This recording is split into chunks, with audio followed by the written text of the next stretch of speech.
ও আজরাইল,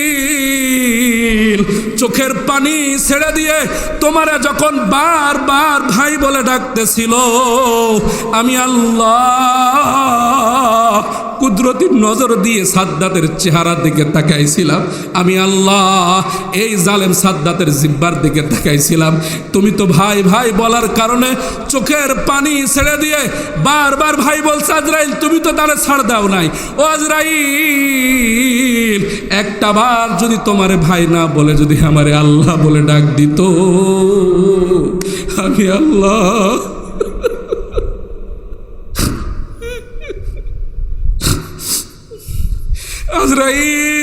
আজরাইল একটা বার যদি আমারে আল্লাহ বলে ডাক দিত রে আজরাইল, আমি আল্লাহ তাআলা রহমতের সব দরজা গিয়ে আমি আজ সাদ্দাতের জবানের দিকে তাকায় আছি।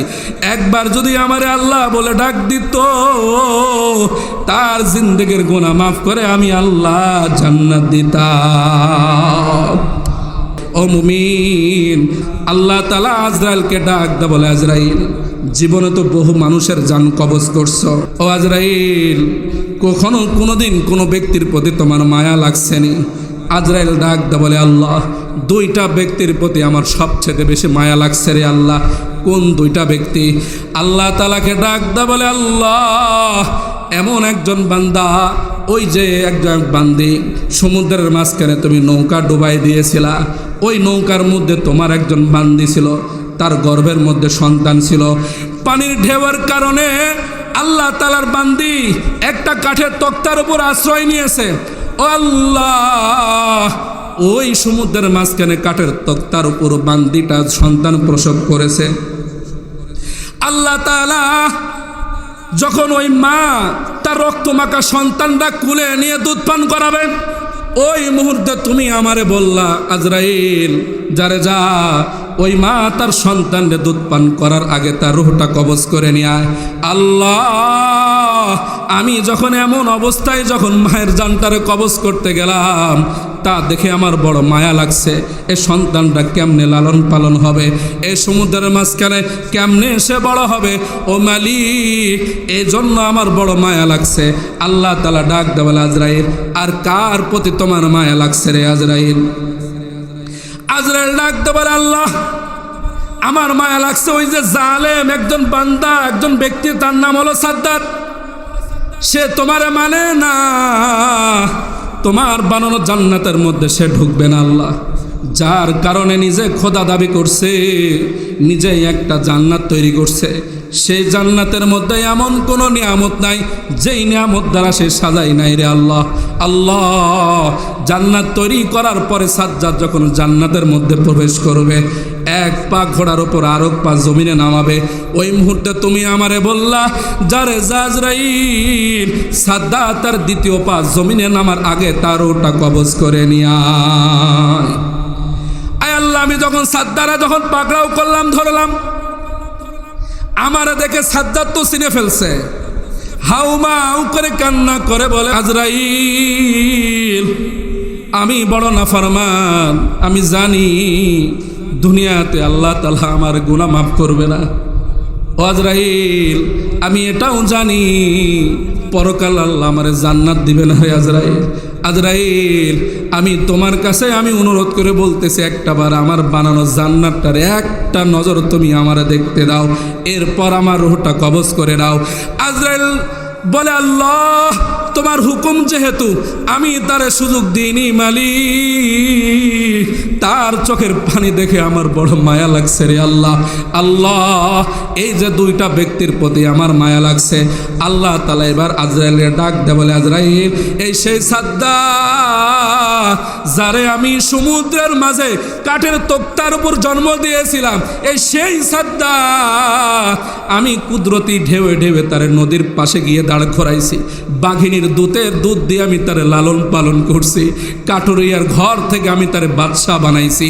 এই সেই সাদ্দাত সব কিছু দেওয়ার পরে যখন আমারে আল্লাহ বলে মানল না, একটা নিজে জান্নাত তৈরি করলো, আমারে রব বলে স্বীকার করে না। ও আজরাইল চোখের পানি ছেড়ে দিয়ে তোমারে যখন বারবার ভাই বলে ডাকতেছিল, আমি আল্লাহ কুদরতি নজর দিয়ে সাদ্দাতের চেহারার দিকে তাকাইছিলাম। আমি আল্লাহ এই জালেম সাদ্দাতের জিব্বার দিকে তাকাইছিলাম। তুমি তো ভাই ভাই বলার কারণে চোখের পানি ছেড়ে দিয়ে বারবার ভাই বলছে, আজরাইল তুমি তো তারে ছাড় দাও নাই। ও আজরাইল, একটা বার যদি তোমারে ভাই না বলে যদি আমারে আল্লাহ বলে ডাক দিত, আমি আল্লাহ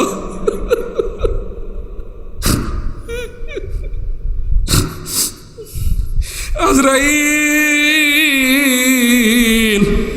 একটা বার যদি আমারে আল্লাহ বলে ডাক দিত রে আজরাইল, আমি আল্লাহ তাআলা রহমতের সব দরজা গিয়ে আমি আজ সাদ্দাতের জবানের দিকে তাকায় আছি। একবার যদি আমারে আল্লাহ বলে ডাক দিত, তার জিন্দেগির গুনাহ মাফ করে আমি আল্লাহ জান্নাত দিতাম। কবি সুখ হাই কবি দুঃখ হাই, কभी सुख हाई कभी दुख हाई, यही का नाम दुनिया। अभी क्या था अभी क्या है, यही दुनिया बदलती है। আরে কখনো দুঃখ কখনো কষ্ট, এখনই আমি হাসতেছি, আধা ঘন্টা পর আমি আবার কাঁদতেছি কেন? আর এখন এই মাত্র সংবাদ এলো আমার সন্তান আর দুনিয়াতে নাই, এখনই কাঁদতেছি, মহা কষ্টে সুসংবাদ এলো। আরে তুমি তো কান্না করতেছ, তুমি কি জানো কি কিছুক্ষণ আগেই তোমার ঘরে সুন্দর ফুটফুটে একটা ছেলে সন্তান আল্লাহ তাআলা দান করছে। কি বলেন, সংবাদ আসে না আসে না? कभी सुख है कभी दुख है, यही का नाम दुनिया। अभी क्या था अभी क्या है, यही दुनिया बदलती है। এটা মুমিন, তুমি কোন দিকে দেখো? দুনিয়াতে সুখ আছে, দুনিয়াতে দুঃখ আছে, দুইটা দিয়েই আল্লাহ তাআলা দুনিয়া সাজিয়েছেন। আরেকটি জগৎ, যেই জগৎ আমার জন্য অপেক্ষা করতেছে, এই জগতের দুইটা রাস্তা, একটা হলো শুধু সুখ আর সুখ, আরেকটা রাস্তা শুধু দুঃখ আর দুঃখ। সুখ হলো জান্নাত, যেখানে দুঃখ বলতে কোনো কিছু নাই, আর হলো দুঃখ হলো জাহান্নাম, যেখানে সুখের একটা লেশ মাত্র কিছুই নাই। জগৎ হলো কয়টা? দুইটা, একটা দুনিয়ার জগৎ আর একটা আখিরাতের জগৎ। দুনিয়ার জগৎকে আল্লাহ তাআলা সুখ দুঃখ দিয়ে সাজিয়েছে, আর আখিরাতের জগৎ এখানে দুইটা রাস্তা, একটা জান্নাত আর একটা জাহান্নাম। জান্নাতকে শুধু আল্লাহ তাআলা সুখ দিয়ে সাজিয়েছেন, আর জাহান্নাম যেখানে সুখ বলতে কিছু নাই, আল্লাহ তাআলা দুঃখ দিয়েই জাহান্নামটারে আল্লাহ তাআলা তৈরি করছে। সুখ নাই। এজন্য মুহতারাম, আমার আপনার জিন্দেগি কোন দিকে পরিচালিত করার দরকার, একটু চিন্তা করা দরকার। আমি কোন দিকে যাওয়ার দরকার? আমিও তো একদিন দুনিয়ার থেকে চলে যাব। আমার জন্য আসমান, আমার জন্য জমিন কান্না করবে কিনা একটু ফিকির করার দরকার। কত মানুষ মারা যায়, কয়জনের জন্য কয়জন কান্দে? কারণ এই জায়গায় কথা বলা বহু মুশকিল। সারা দুনিয়াতে যাই, বিভিন্ন জায়গায় বাংলাদেশে, কিন্তু এই জায়গায় বড় মুশকিল। কেন? অনেকে এমন আছে, স্কুলে আমার শ্রদ্ধেয় স্যার আছে, যাদের হাতে মানুষ হয়েছে, এমন হয়েছে বাপ বয়সী, এমন আছে বাবা মা, বা অনেক এখানে না জানে কোনটা ভুল হয়ে যায় কিনা। দোয়া করেন আল্লাহ তাআলা এমন কিছু কথা যেন বলা তৌফিক দান করে, বলনেওয়ালা শুননেওয়ালা সকলকে যেন আল্লাহ তাআলা আমল করার তৌফিক দান। সবাই বলে আমিন। যেই কথা বলতেছিলাম, অনেক মানুষ মারা যায়, কয়জনের জন্য কয়জন কান্দে? কবি ইকবাল বলেন, নেকরু কি মৌত সে, নেকরু কি মৌত সে রুতা है आसमान व ज़मीन, बदकरूं की मौत से खुश होता है आसमान ও জমিন। দুনিয়াতে কত মানুষ মারা যায়, কেউ আগে যায় কেউ পরে যায়, কিন্তু মৌত আছে না নাই? নেককারু কি মৌত সে, নেক মানুষ যদি মারা যায়, এই নেক বান্দার জন্য আসমান কাঁদে, নেক বান্দার জন্য জমিন কাঁদে। সুবহানাল্লাহ বলে। বদকরু কি মৌত সে খুশ হোতা है আসমান ও জমিন। আর যদি বদকার হয়ে দুনিয়ার থেকে যদি মারা যায়, এই বদকারের জন্য আসমান হাসে, বদকারের জন্য জমিন হাসে। আসমান হেসে হেসে বলে, আল্লাহ এমন ব্যক্তিকে তুমি দুনিয়ার থেকে নিয়ে গেলা, আয় আল্লাহ কত ভালো করেছো। এই বদকারে দুর্গন্ধযুক্ত আমলনামা আর আমার আসমান নামক দরজা দিয়ে আর কোনোদিন উঠবে না। জমিন কেঁদে কেঁদে বলবে, আল্লাহ এমন ব্যক্তিকে তুমি দুনিয়ার থেকে নিয়ে গেলা, আয় আল্লাহ আমি জমিন পেরেশানিতে থাকি, না জানি এ বদকারের উপর কোনো আসমান থেকে আযাব নাজিল হয় কিনা, আর এই বদকারের জন্য আমি জমিনও পাকড়াও হয়ে যাই কিনা। আর যদি নেককার হয়ে দুনিয়ার থেকে চলে যায়, এ নেককারের জন্য আসমান কাঁদে, এ নেককারের জন্য জমিনও কাঁদে। আসমান কেঁদে কেঁদে বলে, আল্লাহ এমন নেককারকে তুমি দুনিয়ার থেকে নিয়ে গেলা, আয় আল্লাহ আয় নেককারের নূর আলা আমলনামা আমার আসমান নামক দরজা দিয়ে আর কোনোদিন উঠবে না। জমিন কাঁদবে আর বলবে, মালিক এমন ব্যক্তিকে তুমি দুনিয়ার থেকে নিয়ে গেলা, আয় আল্লাহ এই নেককার বান্দা আমি জমিনে কখনো কোনোদিন সেজদা দিবে না, আমি জমিনে কখনো বসে বসে কোরআন তেলাওয়াত করবে না। আয় আল্লাহ তোমার ভয়ে চোখের পানির দ্বারা আমি জমিনদার কোনোদিন ভিজাবে না। আল্লাহ এ মুমিন চিন্তা করে দেখেন, আমি নেককারের কাতারে নাকি আমি বদকারের কাতারে? আজ যদি আমি নেকের কাতারে চলে যাই, আমার চাইতে দুনিয়াতে বড় সুখী কেউ নাই, আমার চাইতে বড় সুখী আর কেউ নাই যদি আমি নেককার হই। এজন্য মুমিন, একজন মুমিনের জন্য দুনিয়াতে চিরস্থায়ী সুখের মালিক হতে পারে না। একজন মুমিনের জন্য চিরস্থায়ী সুখের জায়গা হলো জান্নাত। যেই জান্নাতের জন্য মুমিন দুনিয়াতে কাজ করবে, দুনিয়াতে মেহনত করবে, আল্লাহ তাআলাকে খুশি করিয়ে রসুলের তরিকা অনুযায়ী চলে যদি দুনিয়ার থেকে চলে যেতে পারি, এ মুমিন জান্নাত আর তোমার মাঝে পার্থক্য থাকবে শুধু মৃত্যু, খালি তো মৃত্যু। মুসা নবী আল্লাহ তাআলার সাথে প্রতিনিয়ত কথা বলেন, তুর পাহাড়ে যায়, আল্লাহকে আবদার নিয়ে আবেদন নিয়ে তার উম্মতের জন্য। আল্লাহ রসুল মুসা আলাইহিস সালাতু ওয়াস সালাম আল্লাহ তাআলার সাথে সাক্ষাৎ করতে যাবে। এক উম্মত এসে বলতেছে, পয়গম্বর তুমি তো প্রতিদিনই তো তোমার আল্লাহ তাআলার সাথে কথা বলো, পয়গম্বর যেহেতু তুমি আল্লাহ তাআলার সাথে কথা বলো, আমার জন্য আল্লাহর কাছে একটা আবেদন করা যায় না? বলছে, হ্যাঁ বলো কি আবেদন? মুসা নবীকে বলতেছে, পয়গম্বর তুমি তো কালিমুল্লাহ, আল্লাহ তাআলার সাথে কথা বলো, আল্লাহ তাআলাকে বলো, আয় আল্লাহ এই উম্মতকে যেন দুনিয়াতে আল্লাহ যেন চিরস্থায়ী সুখের মালিক বানায়। সুবহানাল্লাহ বলবেন না? চিরস্থায়ী সুখের মালিক বানায়। মুসা নবী রীতিমতো প্রতিদিন অনুযায়ী আল্লাহ তাআলার সাথে কথা বলতে তুর পাহাড়ে চলে গেছে। দীর্ঘক্ষণ আলাপ, এই আবেদন, এই সমস্যা আল্লাহ তাআলার কাছ থেকে ওহী নিয়ে উম্মতের মাঝে কাজ করার বাণী নিয়ে আসে।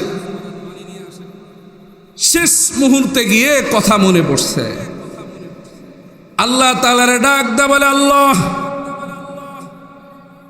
একটা আবেদন বলতে তোমারে বাকি, ও মালিক আমার এক উম্মত তোমার কাছে একটা আবদার করেছে গো আল্লাহ, আমার মাধ্যমে তোমার কাছে একটা আবেদন।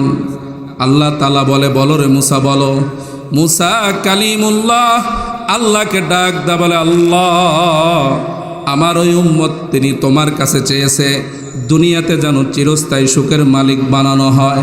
আয় রব্বে কারীম, আমার উম্মতের দোয়াটা তুমি কবুল করে নাও। আল্লাহ তাআলা ডাকতে বলে, মুসা রে, তুমি যেহেতু দামি, তোমার আবেদনটা আমি আল্লাহ তাআলার কাছেও দামি। যাও যাও, উম্মতকে আমি দুনিয়ার চির সুখের মালিক বানাই দিলাম। মুসা নবী খুশি হয়ে চলে গেলেন, বললেন, আল্লাহ আমার উম্মতের একটু জানায় আসি। যাও যাও যাও যাও। মুসা দৌড়ে উম্মতের বাড়ি পর্যন্ত এসে দেখে উম্মত আর দুনিয়াতে জিন্দা নাই, উম্মত তো মারা গিয়েছে। মুসা নবী মনে মনে ভাবলেন, কে সুসংবাদ, সুখ তো শোকে পরিণত তো হয়ে গেল। আবার মুসা না বুঝে আল্লাহ তাআলার কাছে দৌড়ে চলে গেলেন তুর পাহাড়ে। আল্লাহরে ডাকতে বলে, মালিক কেমন সুখের মালিক বানাইলা, সুখ তো শোকে পরিণত তুমি তো করে দিলা। আল্লাহ ডাকতে বলে, মুসা তুমি হলে কালিমুল্লাহ। হে মুসা, এমন মাকাম এমন ইজ্জত আমি আল্লাহ তোমারে দান করলাম, প্রতিদিন আমি তোমার সাথে কথা বলি রে মুসা। হে মুসা, তোমার পবিত্র জবানে তোমার উম্মতের ব্যাপারে যখন আবেদন করলা, আমি চিন্তা করলাম দুনিয়ার ছোট সুখটা না দিয়ে আমি আখিরাতের চির সুখের মালিক কি করে বানানো যায়। এজন্য মৃত্যু নামক দরজা দিয়ে আমি আল্লাহ তাআলা তারে জান্নাতের মধ্যে ঢুকিয়ে দিয়েছি। আল্লাহু আকবার বলেন। একজন ঈমানদারের জন্য দুনিয়াটা চিরস্থায়ী সুখ নাই। কথা বলেন, চিরস্থায়ী সুখ নাই। তাহলে আমাদের সুখের জায়গা কোথায়? কথা সবাই বলেন, আমাদের সুখের জায়গা কোথায়? জান্নাত। আমাদের বাড়ি কোথায়? আমরা জান্নাতেই ছিলাম, সেখান থেকে আল্লাহ আমাকে আপনাদেরকে পাঠিয়েছে। আবার যখন সময় শেষ, আমাদের বাপের ঠিকানা কোথায়? জান্নাত। কথা বলেন, আমাদের বাপের ঠিকানা কোথায়? জান্নাত। ঈমানদারের ঠিকানা কোথায়? জান্নাত। জান্নাতই হলো আমাদের কি আসল ঠিকানা। এজন্য আমাদের প্রত্যেকটা কাজ, প্রত্যেকটা কর্ম, চলাফেরা, হাঁটা, লেনদেন সব কিছু যেন আল্লাহমুখী যেন হয়, জান্নাতমুখী যেন হয়। আমি চলতেছি, আমার চলাটাও, আমি লেনদেন করতেছি, আমার লেনদেনটাও, আমার সব কিছু মুখী কোনমুখী হবে? আখিরাতমুখী, জান্নাতমুখী হবে। এটাই হলো ঈমানদার। দুনিয়ার সব কিছুর চাইতে প্রাধান্য এটাই দিবে, তার সম্পদের চাইতে প্রাধান্য আখিরাতকেই দিবে। কই দিবে বলেন? আখিরাতকেই দিবে। হাদিসের মধ্যে আসছে, আবু দাহদা রাদিয়াল্লাহু তাআলা আনহু, কি বললাম? আবু দারদা না, আবু দাহদা। আবু দাহদা রাদিয়াল্লাহু তাআলা আনহু একজন সাহাবী, গরিব সাহাবী। আল্লাহ রাসূল সাল্লাল্লাহু আলাইহি সাল্লামের কাছে একজন গরিব সাহাবী আসছে, এসে বলতেছেন, ইয়া রাসূলুল্লাহ, আমি তো গরিব, আমার তো শক্তি নাই, আমার তো তেমন টাকাও নাই। আপনার ওই যে বড়লোক সাহাবী দেখা যাচ্ছে, এই বড়লোক সাহাবীর একটা খেজুর গাছ, আমি গরিব সাহাবী, আমার বাড়ির উঠানের দিকে একটু ঝুলন্ত অবস্থায় আছে। আমি চাচ্ছি আমার বাড়িটার চতুর্দিক দিয়ে আমি একটা পাঁচির দিব। কি দিব বলেন? পাঁচির দিব। কিন্তু ওই সাহাবী তো বড় লোক, তার টাকার জোর আছে, তার ক্ষমতার জোর আছে। বলেন, এমন মানুষ এ সমাজে আছে না নাই? কথা বলেন, আছে না নাই? ক্ষমতার জোরে জমি দখল দেয় না, ক্ষমতার জোরে বাড়ির আঙ্গিনা দখল দেয় না, ক্ষমতার জোরে গাছ দেয় না, ক্ষমতার জোরে ফসল দেয় না। এমন আছে না নাই? কথা বলেন, এমন আছে না নাই? আছে। ইয়া রাসূলুল্লাহ, আমি তো গরিব, আমার কথা সাহাবী নাও শুনতে পারে। আল্লাহর পয়গম্বর, আপনি যদি ওই ব্যক্তিকে ডেকে যদি বলে দিতেন, হয়তোবা গাছটা আমাকে দান করে দিক, অথবা কোনো অল্প কিছু মূল্য দিয়ে হলেও গাছটা যেন আমাকে দিয়ে দেয়। আচ্ছা ঠিক আছে। আল্লাহ রাসূল ওই সাহাবীরে ডাকলেন, ডেকে বললেন, তোমার যে গাছটা আছে, তুমি যদি চাও এই গাছটার বিনিময়ে ওই গাছটা যদি আমাকে দিয়ে দাও, আমি নবীকে যদি দিয়ে দাও, এই একটা গাছের বিনিময়ে আমি নবী তোমাকে জান্নাতের একটা গাছের মালিক বানায় দিব। সুবহানাল্লাহ বলেন। কপাল পড়া কারে কয়? আল্লাহ রসুলের কথা রাজি হলেন না। আল্লাহ নবীর বলতেছেন, পয়গম্বর, এটা তো বাকি। আখিরাতের গাছ কি? কথা বলেন, আখিরাতের গাছ কি? বাকি। কথা আর মানলেন না, চলে গেলেন। এই দৃশ্যটা অন্য সাহাবী একটা আড়াল থেকে দেখলেন, আবু দাহদা রাদিয়াল্লাহু তাআলা আনহু। কি নাম? আবু দাহদা রাদিয়াল্লাহু তাআলা। আল্লাহর নবী মুহাম্মদ রাসূলুল্লাহর কাছে আসলেন, ডাক দা বলেন, পয়গম্বর, কিছুক্ষণ আগে আপনি একটি গাছের বিনিময়ে জান্নাতের গাছটা দিতে চাইলেন। ও নবী, ওই গাছটাই যদি আমি আপনার কাছে ক্রয় করে এনে দিতে পারি, আমি কি সেই নিয়ামতটা পাবো কিনা? হ্যাঁ, পাবা। আবু দাহদা দৌড়ে চলে গেল ওই সাহাবীর বাড়ি। ডাক দা বলে, আল্লাহর বান্দা রে, তোমারও একটা গাছ, যেই গাছটা নবী জান্নাতের একটা গাছের বিনিময়ে কিনতে চেয়েছিল, তুমি তো দাও নাই। শোনো, ওই গাছটা যদি আমাকে দিয়ে দাও, একটা গাছের বিনিময়ে ওই যে মদিনার ওই পার্শ্বে 600 গাছ বিশিষ্ট একটা বাগান আছে, ওই গাছের মাঝখানে মিষ্টি একটা কূপের পানির একটা কূপ আছে, ওই বাগানের মধ্যে সাদা রঙের 2 তলা একটা বিল্ডিং আছে। ও সাহাবী, ওই একটা গাছ যদি তুমি আমারে দাও, তোমারে দুনিয়ার নগদটাই তোমারে দান করব। সাহাবী বলে, তোমার মাথা খারাপ? একটা গাছের বিনিময়ে কেউ কি 600 গাছ দেয়? আপনাদের কাছে কি মনে হয়? একটা গাছের বিনিময়ে কেউ কি একটা বাগান দেয়? নাম করা বাগান, আবার ওই বাগানের মধ্যে মিষ্টি পানির একটা কূপ আছে, আবার সাদা রঙের 2 তলা বিশিষ্ট একটা বাড়িও আছে। আবু দাহদা রাদিয়াল্লাহু তাআলা ডাক দা বলে, শোনো, তুমি এই হিসাব বোঝার ক্ষমতা তোমার নাই। দাও, তুমি দিবা কি নাই কথাটা আগে বলো। সাহাবী ডাক দা বলে, শোনো, এত বড় একটা অফার তো ছেড়ে দেওয়া যায় না। যাও যাও, আমি তোমারে ওই বাগটা গাছটা আমি তোমারে দান করে দিলাম, দিয়ে দিলাম। এর বিনিময়ে 600 বিশিষ্ট খেজুরের বাগানটা আমি নিয়ে নিলাম। সাহাবী এত খুশি, ওই একটা গাছ নিয়ে আল্লাহর পয়গম্বরের দরবারে মারছে দৌড়। আল্লাহু আকবার বলেন।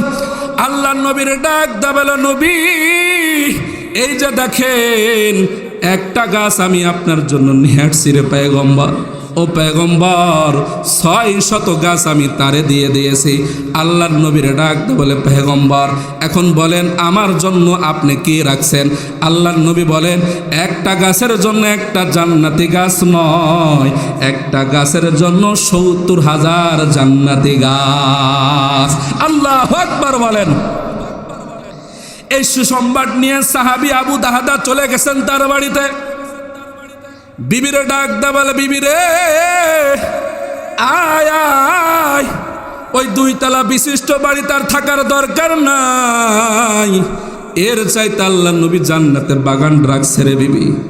আয় আয়, ওই মিষ্টি কূপের পানির দরকার নাই, এর চাইতে আল্লাহর নবী মিষ্টি হাউজে কাউসারের পানি রাখছে রে। আয় আয়। বিবি ডাক দা বলে, কি ব্যাপার, ঘর থেকে বাহির করে দিচ্ছ, বলা নাই কিছু নাই, কি ব্যাপার? ও বিবি, একটা বাগানের বিনিময়ে জান্নাতে একটা গাছ ক্রয় করেছি, আল্লাহর নবীর সাথে লেনদেন হয়েছে। বিবি ডাক দা বলে, স্বামী আমার, দুনিয়ার বুকে এর চাইতে বড় ব্যবসার কিছু হতে পারে না। আল্লাহু আকবার বলেন। তারা এমন সাহাবী, দুনিয়া ত্যাগী, তারা আখিরাত মুখী। দুনিয়া চলতেছে, কোনো লাভ নাই, আখিরাত তারা মুখী। হে মুমিন, একজন মুমিনের জন্য আসল ঠিকানা কি বলেন? বলে গেছেন আসল ঠিকানা কি? জান্নাত। আমাদের জায়গা কোথায়? এটা মনে রাখেন। এটা কি রাখেন? এটা মনে রাখেন, আমাদের জায়গা কোথায়? জান্নাত। এজন্য আখিরাত যদি কামাই করতে হয়, এটা আরামে না কষ্টে? কথা বলেন, আরামে না কষ্টে? কষ্টে। এই যে পানের যে দাম, কথা বলেন, আছে না নাই? মনে হইতেছে একটা পানের পাতা 500 টাকা, এমন একটা সময় আসতেছে আবার যাচ্ছে, এরকম মনে হতেছে না? এটা কি আরামে হয়েছে না কষ্টে? কষ্টে। এই যে কষ্ট, এর চাইতে আখেরাত, দুনিয়ার চাইতে আখেরাত কামাই করা এত কষ্ট নয়।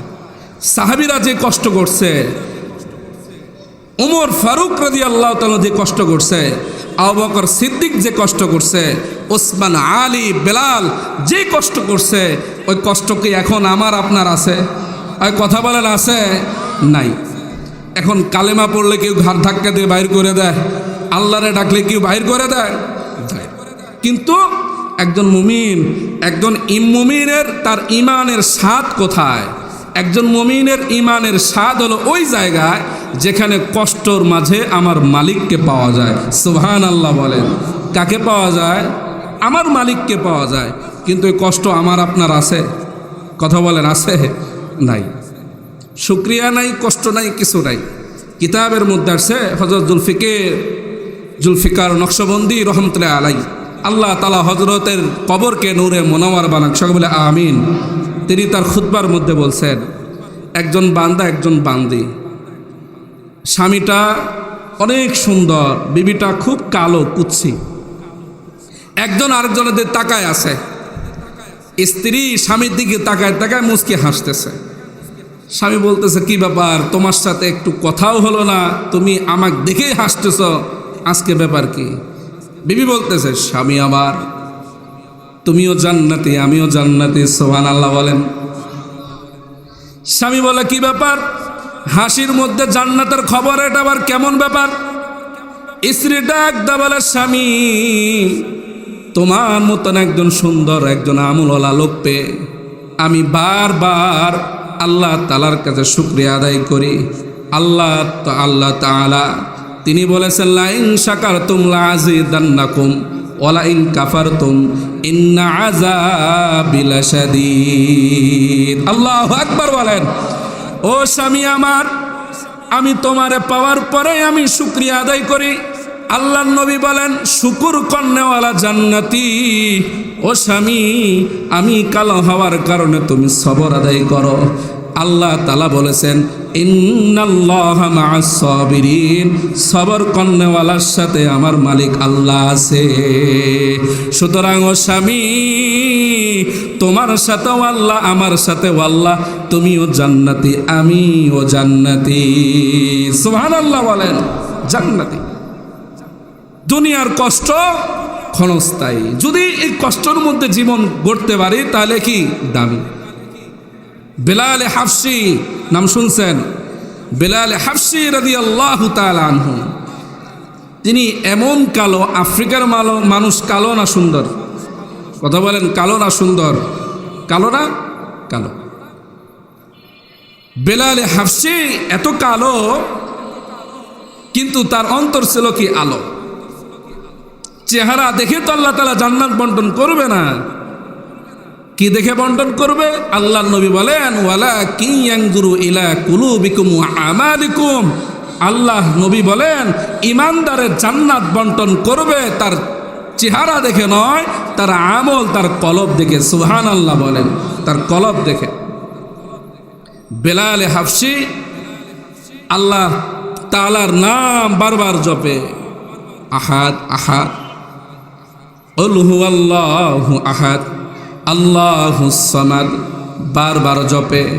যত বেশি জপে, যত আওয়াজ দিয়ে জপে, তত বেশি উমাইয়া আবু জাহেল বেলালের উপর আযাব শুরু করে, নির্যাতন শুরু করে। কেমন নির্যাতন? বেলাল হাফসি তার পরনের কাপড়গুলো খুলে উত্তপ্ত বালুর মধ্যে শুয়ে রাখে। শুধু তাই নয়, তার মুখের থেকে আল্লাহ তাআলার নামটা যেন উচ্চারিত না হয়, এই জন্য বড় পাথর বেলাল হাফসির বুকের মধ্যে চাপায় রাখে। ওই পাশ দিয়েই আবু বকর যাচ্ছেন, কোন কোন রেওয়াতে বেলাল হাফসির মা যাচ্ছেন। ডাক দা বলে, বেলাল, আমার আল্লাহ তাআলা তো ওই মালিক, যে আল্লাহরে আসতে বলে আমার মালিক শুনে। আমার আল্লাহ তাআলা এমন মালিক, যে আল্লাহ তাআলারে জোরে বললে আল্লাহও শুনে। কথা বলেন, আল্লাহ শুনতে পারে কি পারে না? আমার আল্লাহ তাআলা এমন মালিক, আফ্রিকার জঙ্গলে যদি একটা গাছের পাতাও যদি নিচে পড়ে, এই পাতার আওয়াজ আপনার আমার কান পর্যন্ত পৌঁছে না, কিন্তু আমার আল্লাহ কেমন শুননেওয়ালা, ওই পাতার আওয়াজও আমার আল্লাহ শুনতে পায়। বেলালে ডাক দে বলে, বেলাল রে, এই আহাদ এই সমাদ নাম উচ্চারণ করার কারণে আবু জাহেলের দিলের মধ্যে জ্বালা পড়া। হে বেলাল, এ নামটা এত জোরে না বলেও তো মনে মনেও তো বলতে পারো। এই নসিহতটা করে আবু বকর সিদ্দিক সেখান থেকে চলে গেছেন। কিছুক্ষণ পর আবার ওই পথ দিয়ে আসার পরে দেখতেছেন বেলালে হাফসির জিহ্বার মধ্যে পেরাক মারছে। ও মুমিন, দর দর করে জিহ্বার থেকে রক্তগুলো নিচে টস টস করে পড়তেছে, চোখের পানিও তার চোখ থেকে জমিনের মধ্যে পড়তেছে। বেলালে ডাক দে বলে, বেলাল, তোমার না বললাম এত জোরে আল্লাহ তাআলার নাম বলার দরকার নাই। হে বেলাল, এত কষ্ট করে কেন তুমি আল্লাহ তাআলার নামটা জোরে জোরে বলো? বেলাল উত্তর দিয়ে বলে, জাফা জু ইশক মে হোতি হাই, জাফা জু ইশক মে হোতি হাই, ও জাফা হি नहीं सतम ना हो तू मोहब्बत में कुछ मजा ही नहीं। ডাক দাবলা আবু বকর, দুইটা পানি আমি নিয়ে, একটা হলো চোখের পানির ফোঁটা আর একটা হলো জিহ্বার রক্তের ফোঁটা, দুইটা ফোঁটা নিয়ে আমার আল্লাহরে যতবার আমি ডাক দিছি আবু বকর, এত মজা আমি কখনো কোনো দিন আগে পাইনি। আল্লাহু আকবার বলেন। আমি কখনো কোনো দিন এত মজা আগে পাইনি। জিহ্বার মধ্যে পেরাক নিয়ে যে মজাটা আমি পাইছি, বেলাল ডাক দে বলে, আবু বকর, আমি যতবার বুকের উপর পাথর টানে আমি আল্লাহর ডাক দিয়েছি, প্রত্যেকটা ডাকের জবাব আমি কান দ্বারা নিজে আমি শুনেছি। আল্লাহু আকবার বলেন। এজন্য দুনিয়া পাওয়ার জন্য আরামে নয়, সাহাবীরা কষ্ট করেছেন, বুজুর্গরা কষ্ট করেছেন। হে মুমিন, মসজিদে যাইতে হলে কেউ আমারে বাধা দেয় না। কথা বলেন, দেয় নাকি? আল্লাহ তাআলার ডাকলে কেউ বাধা দেয় না, কিন্তু ফিলিস্তিনের মানুষ আল্লাহ তাআলার ডাকলে বাধা দেয়। দিচ্ছে কি দিচ্ছে না? কথা বলেন, দিচ্ছে কি দিচ্ছে না? আল্লাহ তাআলার নাম জপতে পারতেছে না, ইবাদত করতে পারতেছে না। ইহুদিদের কারণে, খ্রিস্টানদের কারণে, বেঈমানদের কারণে তারা নির্বিঘ্নে ইবাদত করতে পারতেছেন না। কিন্তু দেখেন আল্লাহ তাআলার কত অশেষ মেহেরবানি যে আমাদের রাষ্ট্রে ইবাদত করার জন্যে বাধাগ্রস্ত কেউ হয় না। আল্লাহু আকবার বলেন, কেউ হয় না। কিন্তু আমি যদি আমার কষ্ট করে যদি আমার আমলটা যদি বানাই, কষ্ট করে যদি ঈমান যদি বানাই, তাহলে আমার এই আমলের দ্বারা জান্নাত আল্লাহ তাআলা দান করবেন। আমল যদি খারাপ হয়, জাহান্নাম আল্লাহ তাআলা দান করবেন। এজন্য আমল দ্বারাই জান্নাত হয়, আমল দ্বারাই কি হয়? জাহান্নাম হয়। কথা বলেন, ঠিক না বেঠিক? দুইটা দ্বারাই কি হয়? আমল সে বনতি হয় জান্নাত বি জাহান্নাম, আমল से बनती है जन्नत भी जहन्नम, के खा के फितरत में न नारी है न नूरी, के खा के फितरत में है न नारी है न नूरी। এই জন্য আমল সুন্দর, আমল হলো খাঁটি। আমল যদি সুন্দর হয়, আমার জন্য আল্লাহ তাআলা জান্নাত সুন্দর করছে। কেন? আমার আমল দ্বারাই একজন ঈমানদারের জান্নাত তৈরি হয়, আমল দ্বারাই ঈমানদারের জান্নাত তৈরি হয়। আমি যত বেশি আমলদার হব, আমার এই আমলের নূর আমার সন্তানের প্রতি আল্লাহ তাআলা দান করবে। কথা বলেন, ঠিক না বেঠিক? আমি নামাজিওয়ালা হলে আমার সন্তান নামাজিওয়ালা হবে, আমি বদকার হলে আমার সন্তান বদকার হবে। কথা বলেন, ঠিক না বেঠিক? বদকার হবে। এজন্য মুহতারাম, আগের জামানায় এত মাদ্রাসা ছিল না, আগের জামানায় এত মাদ্রাসা ছিল না। এক একটা মায়ের কুলি ছিল এক একটা মাদ্রাসা। কথা বলেন, ঠিক না বেঠিক? এক একটা মাদ্রাসা।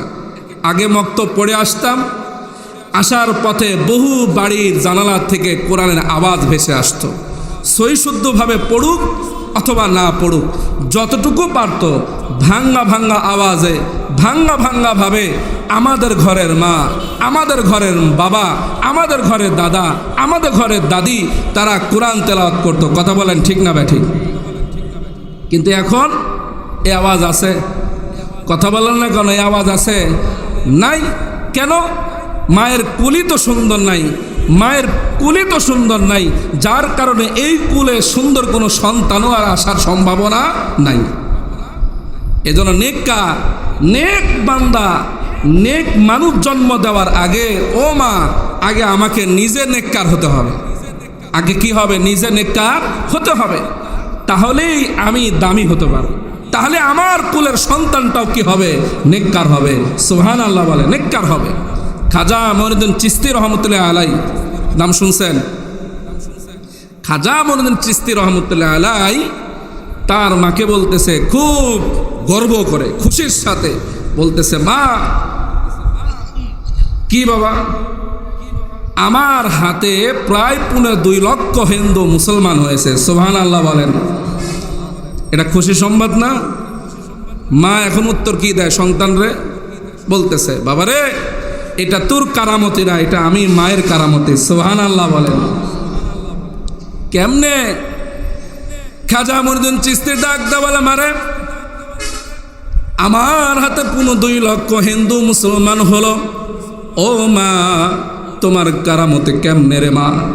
মা ডাক দা বলে, বাবা, তুমি যখন আমার গর্ভে ছিলে, আমি মা কখনো কোনো হারাম জিনিস আমি পেটের মধ্যে দিই নাই। শুধু তাই নয়, তুমি যখন দুনিয়াতে আসছ, আমি মা কখনো বিনা উজুতে তোমারে দুধ পান করাইনি। এজন্য খাজা মঈনুদ্দিন চিশতি তার গর্ভের থেকে হয়েছে। হে মুমিন, এখনকার মা একদিকে সন্তানদের দুধ পান করায়, আরো একদিকে রিমোট দিয়ে হিন্দি সিরিয়ালগুলো চালায়। কথা বলেন ঠিক না ব্যাঠিক? ও মা, যার কারণে তোমার ঘরে নেক সন্তান হবে না, তোমার ঘরে তো নেক সন্তান হতেও পারে না। ও বাবা, তুমি যদি হালাল ইনকাম যদি তোমার ঘরের মধ্যে না আনো, হালাল আয় রোজগার করে যদি তোমার স্ত্রীকে না খাওয়াও, ও মুমিন, তোমার ওই সন্তানও কখনো নেককার হবে না। কোনো বান্দা যদি হালাল খাবার যদি ইনকাম করে ঘরের মধ্যে যদি নিয়ে আসে, হালাল খানাটা ও মায়ের গর্ভের মধ্যে নূর করে আল্লাহ প্রবেশ করাবে। হাকিমুল উম্মত মুজাদ্দিদ মিল্লাত শাহ আশরাফ আলী থানভী রাহমাতুল্লাহ আলাইহি তার মাকতুবাতের মধ্যে বলেন, একজন যুবক নিয়ত করেছেন, জিন্দেগিতে কখনো কোনো দিন আমার ঘরের মধ্যে কখনো কোনো দিন হারাম খাবার নিয়ে আসবো না। ও বিবি, আমি হারাম ইনকাম করব না, তবে শর্ত হলো তুমিও কখনো কোনো দিন হারাম কিছু খাবা না। গর্ভের মধ্যে সন্তান এলো, স্বামী হারাম কোনো খাদ্য ঘরের মধ্যে আনে না, স্ত্রীও কখনো কোনো দিন কখনো হারাম জিনিস খায় না। একদিন 2 দিন নয়, 10টি মাস পরে সন্তান যখন দুনিয়াতে আসলো, আস্তে আস্তে বড় হতে শুরু করলো, কথা বলতে শুরু করলো। এমন সময় বাবা বাজারে যাবে, সন্তান ডাকতে বলে, বাবা, তুমি বাজারে যাবে, আমারে নিয়ে যাও রে বাবা। ও মুমিন, যুবকটা তার সন্তানের হাতটা ধরে বাজারের দিকে নিয়ে যাচ্ছিল। ঠিক ওই মুহূর্তে বাজারের মাঝ বরাবর যাবার পরে এক যুবক কিছু টক বড়ই বিক্রি করতেছিল। সন্তান তার বাবার অনুমতি না নিয়ে টক বড়ই ঝুড়ির থেকে একটা টক বড়ই হাতে নিয়ে মুখের মধ্যে দিয়ে দিয়েছে। এ মুমিন, আমাদের দেশে এমনও মানুষ আছে, বাদাম কয় টাকা শ, এদিকে শ কয়, আর এদিকে পটাপট খায়। কথা বলার আছে না নাই? কথা আছে না নাই? এ চাউল চিকন না মোটা, ভালো কি ভালো না বলতেছে, মুখের মধ্যে দিতেছে। এটা হালাল না হারাম? কথা বলে, এটা হালাল না হারাম? খায়।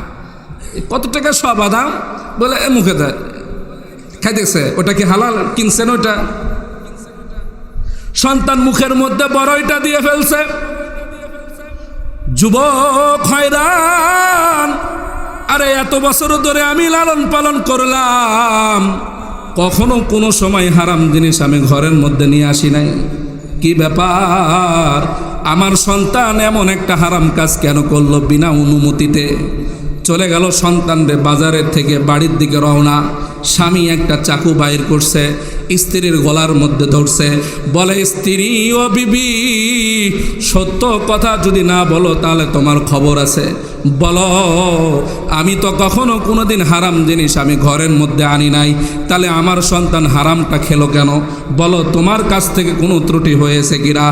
স্ত্রী অনেকক্ষণ ভাবার চিন্তা করার পরে মাথার মধ্যে আসছে, ডাক দা বলে, স্বামী রে, আমার মনে পড়ছে আমার ঘরের ছাউনির ওপরে অন্য বাড়ির একটা বরের গাছের ডাল আমার বাড়ির উপর যখন নেওয়ায় আছে, হেলে পড়ছিল। গর্ভে যখন সন্তান, মনটা চাইছিল একটু টক খাবার জন্য, একটা বড়ই আমি মুখের মধ্যে দিয়েছি, এটা আমার মনে আছে। স্বামী ডাক দা বলে, বিবি রে, তোর একটা হারামি করার কারণে, হারামের খারাপ প্রবেশ তোর গর্ভের মধ্যে ঢোকার কারণে, এর জন্য আমার সন্তানও হালালের দিকে যায়নি। আর এখনকার বাপ মা অন্যর পুকুরে ছিপ ফেলাইছে, বড় একটা মাছ তুলছে, তাড়াতাড়ি নিয়ে আসছে, মানে একটা মাছ পাইছি, তাড়াতাড়ি সামলা। কি কয়? তাড়াতাড়ি সামলা। কেউ দেখেনি তো বোঝেন না। আবার স্বামী যখন ঘরে আসে, কি ব্যাপার, এত বড় মাছ, আমি তো বাজার করি নাই। জানো, তোমার সন্তান অমুকের পুকুর থেকে এত বড় একটা মাছ তুলছে। তাই নাকি? আবার হাসে। এ কথা বলে এমন আসে না নাই? আবার ওই নিমু খারাম, এ বজ্জাত, এ খাটাস মার্কা স্বামী আবার হাসে। কথা বলে এমন আসে না নাই? হ্যাঁ, বা মানে সন্তানদের বিজয়, একেবারে বিশ্বযুদ্ধ বিজয় করে আসছে। চুরি করছে, অথচ এই জায়গায় বাবার ভূমিকা হওয়া কি ছিল? সাথে সাথে ওই সন্তানরে সেখানে শাসন করা, সাথে সাথে সন্তানের মাকেও শাসন করা। কথা বলেন ঠিক না ঠিক? শাসন করা। এজন্য আমাদের ঘরে নেক সন্তান আসে না কেন? আরে ফ্যাক্টরি তো নেককার না, কারখানাই তো বদকার। এজন্য বদকার থেকে কখনো ভালো কিছু আশা করা যায় না। এজন্য বদকার থেকে বদকারই কি আশা করে, ভালো কিছু আশা করা কি যায় না। কিন্তু আগের জামানায় আমাদের মাদের সন্তানকে নেককার বানানোর জন্য কি পরিমাণ ভূমিকা, চিন্তা করে দেখেন। আমার সন্তান কি করে নেককার? কুতুবউদ্দিন কাকি রহমতুল্লাহ আলাই যখন ছোট, নাম শুনছেন কুতুবউদ্দিন কাকি, যার নামে দিল্লিতে আজও মিনার দাঁড়ায় আছে, সেই কুতুব মিনার কুতুবউদ্দিন কাকি রহমতুল্লাহ আলাই। কুতুবউদ্দিন কাকি রহমতুল্লাহ আলাই যখন ছোট, মা সন্তানদের তালিম দিচ্ছে, আমার সন্তান কি করে নেককার হয়, আমার সন্তান কি করে নেককার হয়। সন্তানকে ডেকে মায়ে বলতেছে, বাবা, আল্লাহ তাআলার সাথে সম্পর্ক করতে হলে, আল্লাহ তাআলার সাথে যদি সম্পর্ক হয়ে যায়, বাবা মার প্রয়োজন হয় না। তুমি 5 ওয়াক্ত নামাজ পড়ো, তোমার খাবার থেকে শুরু করে সব কিছুর ব্যবস্থা আল্লাহ তাআলা করে দেবে। সুবহানাল্লাহ বলেন। নাটক আকারে সন্তানকে শেখাচ্ছে। কেমনে? মা এখন কুতুবউদ্দিন কাকিরে বলে, বাবা, 5 ওয়াক্ত নামাজ পড়বা, ওই জায়গায় গিয়ে হাত রাখবা, প্রতিদিন আল্লাহ তাআলা নিত্য প্রতিদিন সুস্বাদু খাবার দিবে। মায়ের সন্তানকে তালিম দিচ্ছে। সন্তান বলছে, তাই? বলছে, হ্যাঁ। 5 ওয়াক্ত নামাজ পড়ে, নামাজ পড়ার পরে ওই যথাযথ রীতি অনুযায়ী জায়গায় হাত দেয়। এক এক দিন এক একটা সুস্বাদু খানা সেইখানে উপস্থিত। সন্তান নামাজ পড়ার শেষ হওয়ার আগেই মা সুন্দর করে খানা পাকিয়ে ওই তক্তার উপর রেখে দেয়। সন্তান হাত দিলে আল্লাহর প্রতি আস্থা বেড়ে যায়। সন্তান মনে মনে ভাবে, এই খাবার বুঝি আমার মালিক পাঠিয়েছে। কোনো একদিন মা তার নিজের কাজে বাড়ির থেকে বাহির হয়ে চলে গেছে। বাড়িতে আসতে বড় দেরি। মা বড় পেরেশান। আজকে যদি আমার সন্তানটা নামাজ পড়ার পরে সেইখানে যদি হাতটা যদি না রাখে, আমার সন্তান মনে মনে ভাববে, আয় হায়, নিশ্চয় এই কাজ আল্লাহর হতে পারে না। মা কান্দে আর আল্লাহরে বলে, আল্লাহ, এতদিন আমার মেহনতের উদ্দেশ্য হলো মালিক আমার সন্তানরে তোমার সাথে সম্পর্ক করে দেওয়া গো আল্লাহ। আয় আল্লাহ, আমি যদি সঠিক সময়ে যদি না পৌঁছতে পারি ও মালিক, আমি মাও আমি সন্তানের কাছে আমি কালার হয়ে যাব গো আল্লাহ। এই বলে কান্দে আর খুব জোর কদমে কদমে বাড়ির দিকে মাও রওনা হয়। ও মুমিন, মা ঘরে পৌঁছতে বড্ড দেরি হয়ে যায়। মা বাড়িতে আসার সংবাদ পাওয়ার সাথে সাথে সন্তানটা দরজা খোলার পরে মাকে বলতেছে, মারে যতদিন আমি খানা খেয়েছি মা, আজকের খানা ছিল সব চাইতে বড় মজাদার। কেননা এতদিন খানা খাইছে মায়ের হাতের বানানো খানা, আজকের খানা হলো আল্লাহ তাআলার পক্ষ থেকে পাঠানো খানা। আল্লাহু আকবার বলেন। সেই কুতুবউদ্দিন কাকি মারা যাওয়ার আগে তার সন্তানদেরকে ডাকছে। কুতুবউদ্দিন কাকি তার মুরিদদেরকে ডাকছে, ডেকে ডেকে বলতেছে, শোনো, আমি যদি মারা যাই আমার জানাজা পড়ানেওয়ালা 4 গুণ বিশিষ্ট ইমামরে তালাশ করে নিয়ে আসবা। কয় গুণ বিশিষ্ট? সবাই বলেন কয় গুণ বিশিষ্ট? 4 গুণ বিশিষ্ট। 1 নম্বর, আমি কুতুবউদ্দিনের ইমামতি করবে জানাজার এমন ব্যক্তি যার জীবনে কখনো তাহাজ্জুদের নামাজ ছুটে নাই। কিসের নামাজ? তাহাজ্জুদের নামাজ। 2 নম্বর, এমন ইমাম তুমি নিয়ে আসবা তার সন্তানদেরকে ওসিয়ত করতেছে। কেমন ইমাম? যে ইমাম কখনো কোনোদিন তার তাকবীরে উলা ছোটে নাই। কিসের উলা? কিসের উলা? তাকবীরে উলা বুঝেন? ইমাম সাহেব যখন সালাম ফিরাবে তখন আল্লাহু আকবার নাকি কি তাকবীরে উলা? কি ইমাম যখন প্রথম তাকবীর দিবে আল্লাহু আকবার, ওই সময় কি সাথে সাথে যে তাকবীরটা বাদে। 3 নম্বর গুণ বিশিষ্ট ইমাম কোন ইমাম? যে ইমামের কখনো কোনো দিন বেগানা কোনো নারীর দিকে তাকায় নাই। কেমন ইমাম? চিন্তা করে দেখেন। এমন ইমাম। 4 নম্বর, যে ইমাম যে কখনো কোনো দিন আসরের নাম ফরজ নামাজের পূর্বে 4 রাকাত সুন্নত কখনো কাজা হয় নাই। কুতুবউদ্দিন ডাক দেয়া বলে, সন্তান আমার, এমন গুণ বিশিষ্ট ইমাম যদি দুনিয়াতে না পাওয়া যায়, বিনা জানাজাতে আমারে দাফন করায় দিও, আমার জানাজা দরকার নাই। ও মুমিন, কুতুবউদ্দিন কাকি মারা গেছেন। লক্ষ লক্ষ জানাজার ময়দানে মানুষ। একজন সন্তান এলান করে বলে, শুনেন, যারা আলেম, যারা হাফেজ, যারা দিনদার, যারা মুত্তাকি পরেজগার হাজিগণ সামনের কাতারে আসেন। হাজার হাজার মানুষ জানাজার থেকে সামনের কাতারে আসলো। এখন 4টা গুণের কথা বাপের ওসিয়ত বর্ণনা করলো। আমার বাবা বলেছেন আমার বাবার জানাজা এমন ইমাম পড়াবে যে ইমামের কখনো কোনোদিন নামাজ কাজা যায় নাই। এমন ইমাম যে ইমামের কখনো তাহাজ্জুদের নামাজ কাজা যায় নাই। এমন ইমাম যে ইমাম কখনো কোনোদিন বেগানা নারীর দিকে তাকায় নাই। এমন ইমাম যে ইমাম কখনো কোনোদিন আসরের নামাজের সুন্নত কখনো তার কাজা হয় নাই। এমন ইমাম, এমন গুণ বিশিষ্ট যদি কোনো মানুষ যদি থাকেন, আসেন, সামনে আসেন, আমার পিতার জানাজা পড়ান। লক্ষ লক্ষ মানুষ, চাই আলেম, চাই হাজি, চাই গাজী, চাই সব কিছু, সবাই চোখটা জমিনের দিকে নামাই দিয়ে চোখের পানি ছেড়ে দিয়ে কাঁদতেছে আর মনে মনে বলতেছে, আল্লাহ, 4 গুণ তো দূরের কথা, 1টা গুণও আমার মধ্যে নাই। কেউ যখন কোন ইমামরা যখন পাওয়া গেল না, কুতুবউদ্দিন কাকির মুরিদরা খাটলিয়ালের এক পাশে ধরলেন, সন্তানরা আরেক পাশে ধরলেন, বিনা জানাজাতে দাফন করাই দিবে। ওই মুহূর্তে পিছন থেকে একজন ব্যক্তি, যে আলেম নয়, হাফেজ না, এমন ব্যক্তি হাতটা ডাক দা বলে, দাঁড়াও, আল্লাহর ওলিরে বিনা জানাজাতে দাফন করায়ও না, আমি তোমার বাবার জানাজা করাবো। আল্লাহু আকবার বলেন। ও মুমিন, সে কোনো আলেম নাই, হাফেজ নাই, রাজনীতির ব্যক্তিত্ব একজন ব্যক্তি যার নাম শামসুদ্দিন আলতামাশ রহমতুল্লাহ আলাইহি। সে কোনো আলেম ছিল না, সে কোনো হাফেজ ছিল না, সে কোনো হাদিস ছিল না। একজন রাষ্ট্র পরিচালনা করার যোগ্যতা যার ছিল, এমন যোগ্যওয়ালা ব্যক্তি মুমিন। আজকে আমরা হাজি, আজকে আমরা নামাজিওয়ালা, আজকে আমরা মৌলবী মুন্সিরা কেউ 5 ওয়াক্ত নামাজ মসজিদে পড়ি না। কথা বলে ঠিক না ঠিক? পড়ি না, নাই, খালি নামে হাজি, নামে খালি মাওলানা, নামে মুফতি, নামে নামাজিওয়ালা, কিন্তু কেউ মসজিদে কি যায় না।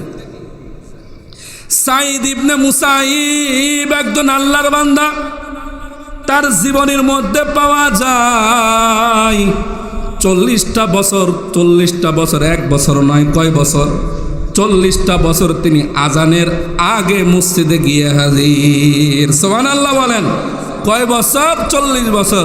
তারে জিজ্ঞাসা করা হয়েছে, সাইদ ইবনে মুসাইব, আপনি 40টা বছর আজানের আগে মসজিদের মধ্যে আসেন, এখনো তো লম্বা সময় বাকি, আপনি এত আগে আসেন কেন? সাইদ ইবনে মুসাইব ডাক দাবার, আল্লাহর বান্দারে, আজানের অপেক্ষা করতে আমার বড় ভয় হয়। কেন ভয় হয়?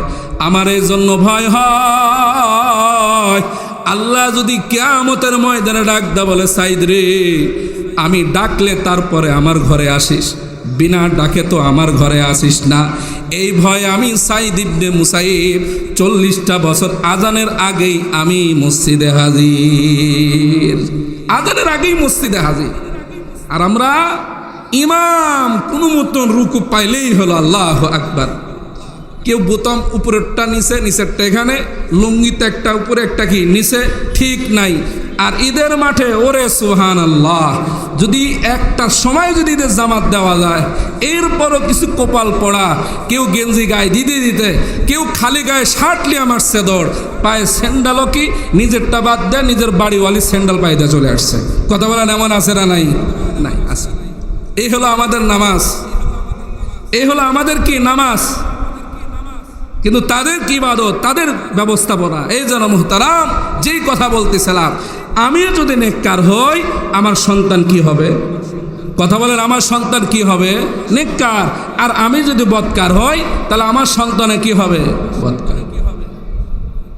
এই জন্য নেককার হওয়ার জন্য প্রতিযোগিতা করা। জিন্দেগির মধ্যে গুনার গুনাহ, একটু চিন্তা করে দেখেন, গুনার পাহাড়টা নিয়ে আল্লাহ তাআলার সামনে কেমনে দাঁড়াবেন?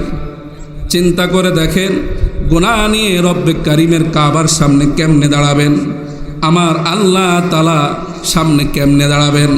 ও মুমিন, কিন্তু আগেরকার জামানার ব্যক্তিদের, সাহাবীদের, তাদের জীবন এমন, গুনাহ হইছে, হতেই পারে শয়তানের ধোকায়, কিন্তু সাথে সাথে তাদের মনের অবস্থাটা এমন, কেমনে আমি গুনাহ মুক্ত হয়ে আল্লাহ তাআলার সামনে কেমনে দাঁড়াবো? আর এখন গুনাহ করে করে পরের দিনে গুনার কারণে মিষ্টি বিতরণ করে। কথা বলেন, আছে না নাই? মিষ্টি বিতরণ করে, হাসি খুশি, কি করছে, আমি কামটা করে আইছি, তে মিষ্টি খাওয়া, ও মিষ্টিও খাওয়ায়, এমন আছে না নাই? মিষ্টি খাওয়ায়, কিন্তু চিন্তা করে না, আরে একদিন তো আল্লাহ তাআলার সামনে তো দেখা দিতে হবে, কি করব? আরে আকেল না হো গাফেল, अरे आकिल ना हो तू गाफिल, अगर एक दिन तुए मुँह, अरे आकिल ना हो गाफिल, तुझे एक दिन ये दुनिया से जाना है, अगर एक दिन तुए मुँह आपके रब को दिखाना है। তাদের চিন্তা চেতনা আর আমাদের চিন্তা চেতনা। আল্লাহ নবীর পয়গম্বর হযরত ওমর রাদিয়াল্লাহু তাআলা আনহু, তিনি আসতেছিলেন, একজন যুবক, সে কান্না করতেছে হাউমাউ করে, মনে হয় তার বাবা মারা গেছে অথবা কোনো মা মারা গিয়েছে। ওমর যুবকের কান্না দেখে সেও কান্না করে ফেলছে। এমন আছে না নাই? অন্যজনের দুঃখ দেখলে সেও কি কাঁদে? এক কথা আছে না নাই? আমার এমনও লোক আছে, অন্যের দুঃখ দেখলে ঠিকই হয়েছে, কি হয়েছে এখন? ঠিকই হয়েছে। কি হয়েছে? ঠিক হয়েছে। উমরের কান্না আল্লাহ রসুল দেখে ফেললেন। আল্লাহ নবী ডাক দেবেল, উমর কেন তুমি কান্না করো? উমর ওমর ডাক দে বলে, পয়গম্বর গো, অমুক যুবকের কান্না দেখে আমার বড় মনটা বেজার, আমার চোখের পানি। আল্লাহর নবী যুবকরে ডাকায় আনলেন। যুবকরে কি ডাকায় আনলেন? তানবীহুল গাফিলিন কিতাবের মধ্যে এই হাদিসটা বর্ণনা। আল্লাহর নবী যুবককে ডাকায় বললেন, হে যুবক, তোমার চোখের পানি কেন? কেন তুমি হাউমাউ করে কাঁদো? যুবক ডাক দে বলে, পয়গম্বর, এমন গুনাহ করে ফেলেছি যে গুনার কখনো মাফ হয় না রে নবী। আল্লাহর নবী বলেন, যুবক, তুমি কি কুফরি করেছো কিনা? না, আমি কুফরি করি নাই। বলে, যুবক, তুমি শিরিক করেছো কিনা? না, আমি শিরিক করি নাই। তাহলে কেন কান্না করো? যুবক ডাক দে বলে, পয়গম্বর, আমার প্রতিদিনের কাম হলো রাত যত গভীর হয়, মদিনাতে যারা মারা যায় রাত্রির গভীরে এই মারা যাওয়ার ব্যক্তির কাফনের কাপড় চুরি করা, এটাই হলো আমার কাম। আল্লাহর নবী বলে, যুবক, তাহলে তো কান্না করার কোনো কথা না, আল্লাহ চাইলেও তো মাফ করে দিবে। যুবক হাউমাউ কান্দে আর বলে, পয়গম্বর, এর চাইতেও আমি বড় গুনাহ করেছি যেটার মাপ আল্লাহ করবে না। আল্লাহর নবী ডাক দা বলে, যুবক রে, বলো কি এমন গুনাহ? যুবক বলে, পয়গম্বর, গত রাত্রে একজন নারী মারা গেছে, যুবতী মেয়ে। আমি যখন তার কাফনের কাপড় চুরি করতে গিয়েছিলাম, কবর খনন করলাম, কাফনের কাপড় চুরি করব, তারে উলঙ্গ করেছি। শয়তানের ধোকায় এর উপসী নারী ব্যক্তি মৃত, এই মহিলার সাথে আমি জিনা করে ফেলেছি গো পয়গম্বর। আল্লাহর নবী বলেন, হে সাহাবী, হে যুবক, কি করলো তুমি? কেমন এত বড় তো পাপের কাম করে ফেলে দিয়েছ। আল্লাহর নবীর কাছে এমন হতাশজনক কথা শুনে যুবকের বুকটা ফেটে চুরমার হয়ে গেল। চিন্তা করলো, হাই হাই, রহমতুল্লিল আলামিনের কাছেও যদি মাপ না পাওয়া যায় আমার কি হবে? যুবক আল্লাহর ভয়ে দৌড়ে চলে গেল দূর পাহাড়ে। সেইখানে একটা মাস ধরে কান্না করতে শুরু করলো। আল্লাহ তাআলাকে গভীর রাত্রে বলে, মালিক, তুমি ছাড়া আমার কেউ নাই। আয় আল্লাহ, দুনিয়ার বুকে কোনো বাবা মায়ের কাছে অপরাধ করলে বাবার কাছে যাওয়া যায়, বাবার কাছে অপরাধ করলে মায়ের কাছে মাপ পাওয়া যায়। ও মালিক, তুমি হলেন একজন আমার রব, আপনি আমার মালিক। আপনি যদি আমারে ফিরাই দেন, আয় আল্লাহ, দুনিয়ার কোনো মানুষের কাছে খেলে মাপ পাবো না রে আল্লাহ। আল্লাহ তাআলা একটা মাস ধরে যুবকের কান্না করার কারণে তার চোখের পানিটা আল্লাহ তাআলা কবুল করে নিয়েছে। আল্লাহ তাআলা জিবরাইলরে ওহী অবতীর্ণ করে পয়গম্বরের কাছে প্রশ্নবোধক কিছু কথা পাঠিয়ে দিলেন। আল্লাহর নবীর ডাক দা বলে, পয়গম্বর, আল্লাহ তাআলা আপনার কাছে প্রশ্ন করেছে গো নবী। বলেন কি প্রশ্ন? আল্লাহ তাআলা বলেছে, পয়গম্বর, এই দুনিয়ার মানুষকে সৃষ্টি করনেওয়ালাকে? আল্লাহর নবী বলেন, আমাকে সারা জাহানের মাখলুককে সৃষ্টি করনেওয়ালা আল্লাহ। কে বলেন? আল্লাহ। আবার জিবরাইল ডাক দে বলে, পয়গম্বর, আরেকটি প্রশ্ন, এই সমস্ত মাখলুকরে খাওয়ান দেয় কে? সবাই বলেন, খাওয়া দেয় কে? চাকরি কে দেয়? ব্যবসা, জমি কে দেয়? মনের থেকে বলতেছেন তো? বলেন, খাওয়ানোর মালিক কে? সবাই বলেন, খাওয়ানোর মালিক কে? বেটা আর বিটি বিয়ে দিতে গেলে চাকরিওয়ালা খুঁজেন কে? কথা বলেন। এখনই তো স্বীকারোক্তি দিলেন, খাওয়ানোর মালিক আল্লাহ, বাঁচানোর মালিক আল্লাহ, সব কিছু করনেওয়ালা আল্লাহ। মেয়ে যখন বিবাহ দিবেন, ছেলে কি করে? কথা বলেন, বলে কি বলেন এটা? হ্যাঁ বলে। নামাজ পড়ে প্রতিদিনই বলে, ইয়্যাকা না'বুদু ওয়া ইয়্যাকা নাস্তাঈন। আর কি, ছেলে যখন বিয়ে দিবে আবার যৌতুক খুঁজে। কথা বলেন, আছে না নাই? আছে। জিবরাইল ডাক দে বলে, পয়গম্বর, সমস্ত মাখলুকরে খানা দেনেওয়ালাকে? আল্লাহর নবী বলেন, আমি সহ সমস্ত মাখলুকরে খানা দেনেওয়ালা আল্লাহ। জিবরাইল আবার ডাক দে বলে, পয়গম্বর, তাহলে আপনি এখন বলেন, বান্দা যদি গুনাহ করে, এই গুনাহ মাফ করনেওয়ালাকে?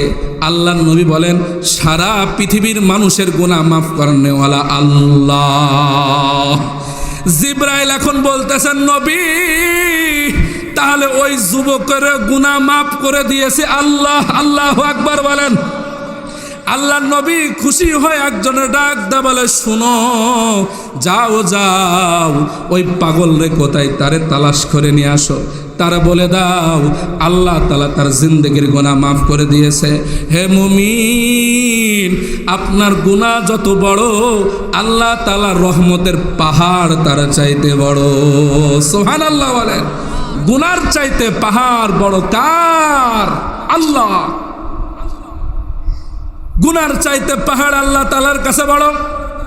এই জামাতে যদি ময়লা লাগে, আচ্ছা বলেন তো, এমন ময়লা যে ময়লা এক বালতি পানি ছাড়া পরিষ্কার হয় না, এমন ময়লা লাগে কি লাগে না? কথা বলে লাগে কি লাগে না? এর চাইতে সবচাইতে নিম্ন হলো জুতা স্যান্ডেল। কথা বলেন আছে না নাই? এই জুতা স্যান্ডেলে যদি কাদা লাগে, এই 1 কাপ পরিমাণ পানি দিয়ে কি এই ময়লা পরিষ্কার করা যায়? কথা বলেন না কেন করা যায়? তাহলে এই নিম্নমানের জুতাটা পরিষ্কার করার জন্য অনেক পানি লাগে। কিন্তু চিন্তা করে দেখেন, আমার অন্তরে যদি ময়লা লাগে, এত পানি লাগে না, এত বালতিকে পানি লাগে না।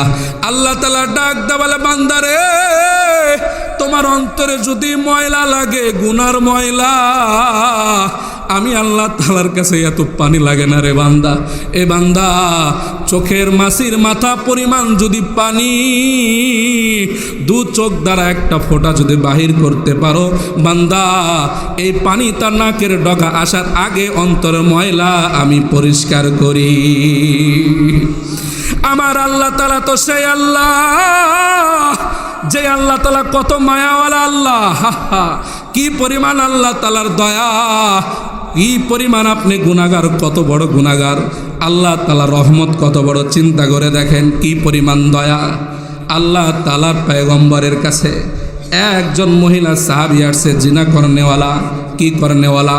হাদিসের মধ্যে আসছে, নারীটা শয়তানের ধোঁকায় পড়ে জিনা করার কারণে তার গর্ভের মধ্যে সন্তান চলে আসছে।